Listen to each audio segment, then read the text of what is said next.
Alright, ladies and gentlemen, welcome back to this week's edition of Stockcar Rundowns, Tips, and Picks. This week, Texas Motor Speedway for the O'Reilly Auto Parts 500.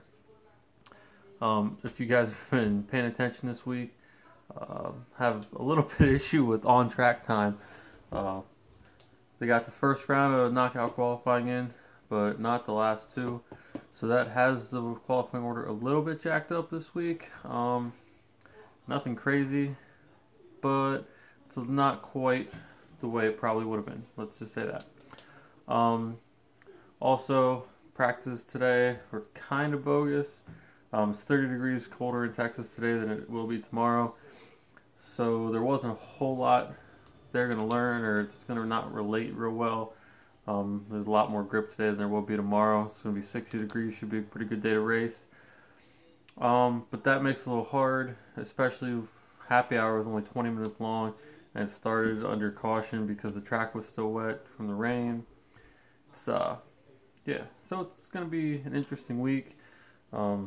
Made my job a little bit challenging, lack of information to go off of, let's say. But I think we do alright. So let's get started. First off, the Fords are freaking fast again, like, they just are. So, we'll see if, with the extra off week over Easter break, if Chevy's caught up at all. Tomorrow we'll find out. They have some cars that are fairly quick this weekend, but I'm not convinced until we get them in traffic and see how they're running. So, whew, sorry about that. I just jumped because I think my neighbor just blew something up over there. My whole house just shook, scared the shit out of me. Anyway, the drivers I'm going to focus on this weekend for my picks: Kevin Harvick. He's just freaking freaky fast every weekend, a mile and a half. So we may go and have the Kevin Harvick show again tomorrow. I don't know. We're going to find out. But he's definitely my number one guy going into the weekend. He's expensive, $11,500, so he's going to have to put on a show to get his value, but I kind of see it happening. Excuse me. Truex. He's the best Draftkings average at Texas over the last 4 races. He led 107 laps here in the fall. Also, great on mile and a halves. So I'm looking to put him in a bunch of lineups this week as well. Clint Boyer, can he keep it rolling this week? That was a hell of a performance at Martinsville they put together. Awesome to see him finally get that win. I think he can actually come out and maybe not dominate tomorrow, but I think he might be able to get it done. They're rolling on that momentum. They're quick. I mean, I know I just said practice is a little iffy because of the weather, but he's been quick all weekend. Third in qualifying. So, starting up front. See if they can put it together again. Definitely leaning on him a little bit. Eric Jones, got my eye on him this weekend. Coming in at $7,900 this week, but I think it's a good value. He won both Xfinity races here last year. The Cup races were a little iffy for him, but second year coming back. Teammates with Truex last year. Joe Gibbs this year. Toyotas are still running strong, even though Gibbs hasn't gotten a win yet. I would look for Jones to run around 8th tomorrow, somewhere in that vicinity, which will give him awesome gives him awesome value starting 21st. So look for that. Another guy I'm going to lean on a little bit this week is Paul Menard. Qualified 19th, but he said after qualifying, because the second and third rounds were rained out, or because of lightning, they couldn't get him in. He thought the car had a lot more speed than that. He was driving the Wood Brothers car. Ryan Blaney drove that car last year here at Texas and led 148 laps in the spring. So the car is good, the setup's good.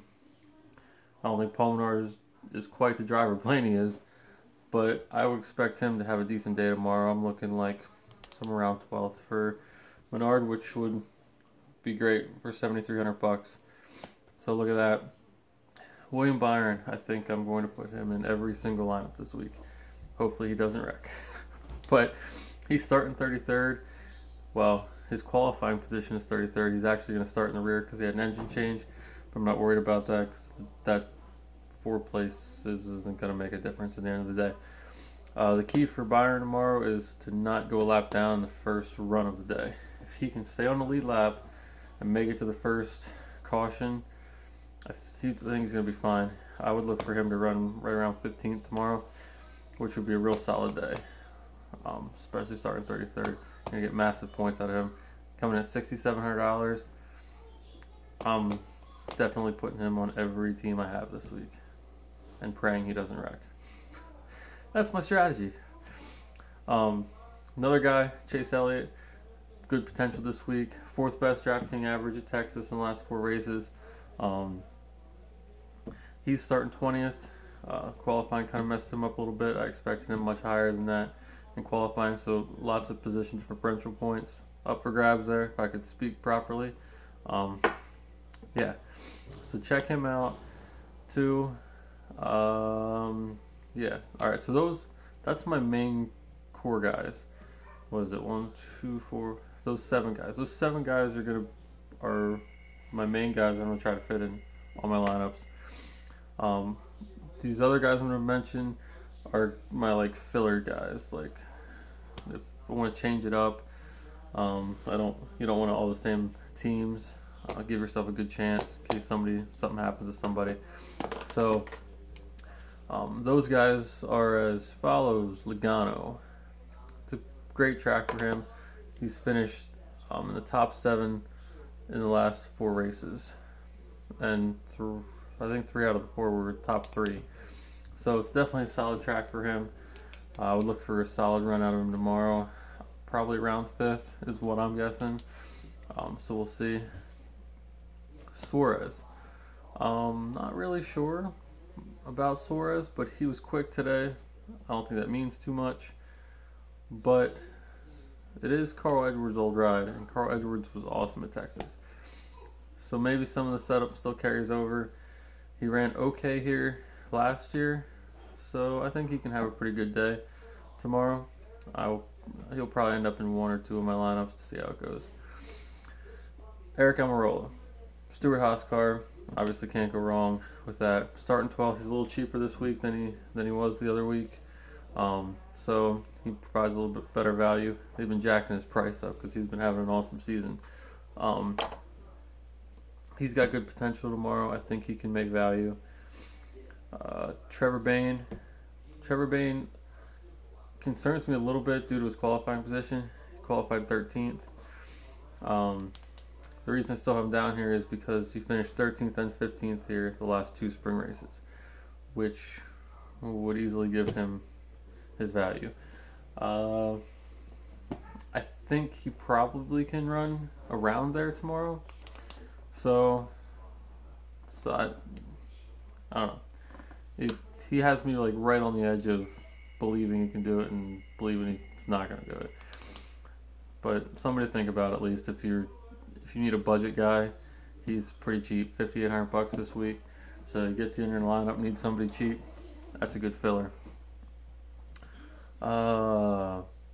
Blaney. Like I mentioned earlier, led 148 laps here in the spring.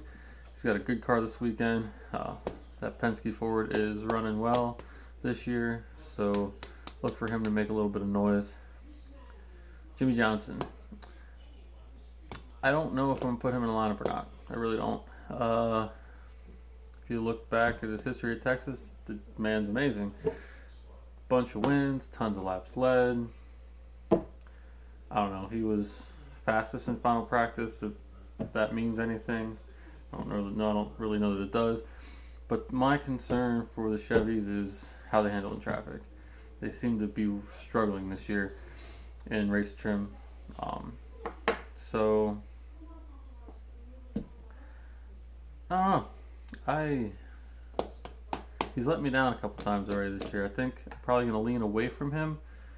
But if you're feeling like he's going to do it tomorrow, if tomorrow's the breakthrough that he needs, a 29 race win streak, I believe, or losing streak. He needs to break it.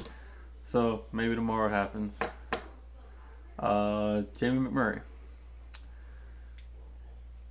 He's on here because his starting spot gives him value. I don't really think Texas is the best track for Jamie, but starting where he's at and for $7,000, I think McMurray hits value tomorrow at least 4 times his price. So he's a good guy to fill your team with. And if you need another low budget guy, Casey Kane. Again, one of those guys that I'm kind of on the edge about because he hasn't shown me much this year. But he's starting 28th, and he's been averaging about a 22nd place finish on the mile and a half this year so far. If he finishes 22nd tomorrow, or 21st tomorrow, he'll hit his value. So that's pretty good. And Texas is not a bad track for him. That 95 car, McDowell gave it a pretty good run here last year. Excuse me. So I think he has some potential to get some things done this week. My no-goes for the week, for me anyway, Ricky Stenhouse. Even though he looks great on paper, he ran really great here last year. 2 top 15 place finishes, which is awesome for him. However, yet again, he's in a backup car starting dead last. I don't trust it. I see that 17 car going a lap down before the first caution, it being a long day from there. He could prove me wrong, but I just don't see it. So I'm staying away from him. I'm staying away from Bubba Wallace this week just because he qualified 15th, I believe it is, and that's higher than I think he's going to finish.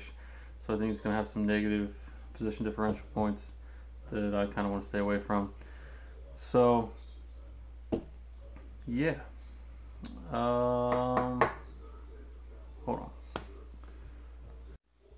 Okay. I did one more thing this week that I want to show you guys. Hopefully you can read my chicken scratch. But what I did was I went back and looked at the last couple races. It's actually the last 4 races. And I used the Draftkings salary that's posted for this week. And I wanted to see, using the salaries for this week, what would have been the winning teams for those races.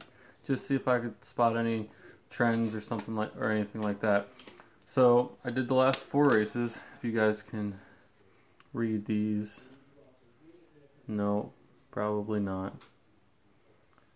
Nope, I don't think you can. So those were those were fall 2017, fall and spring 2017. I have another one, it's 2016, but I don't think it's gonna work real well here. So basically, all I found by doing that, the names that stood out that were on there multiple times for multiple different races were Truex and Logano. Other than that, the other guys were fairly all over the place. Kyle Busch showed up a couple times, but that was before the repave. Last year during the repave, he didn't fare real well. So, yeah, I'll do that again next week and see if I come up with a little bit different results for Bristol. But I think I'm going to start doing that every week. I'm going to see if I can find a way next week for you guys to be able to see it on the screen a little better. Because that was a fail, but it is what it is. We learn as we go around here. But good luck this week, guys. Thanks for tuning in. Don't forget, if you like the video, hit the subscribe button. Check us out on Facebook. Post some more information on there if you guys want to check it out. It's all at Stockcar Rundown. And may the cautions be with you. We'll see you again next week. Later.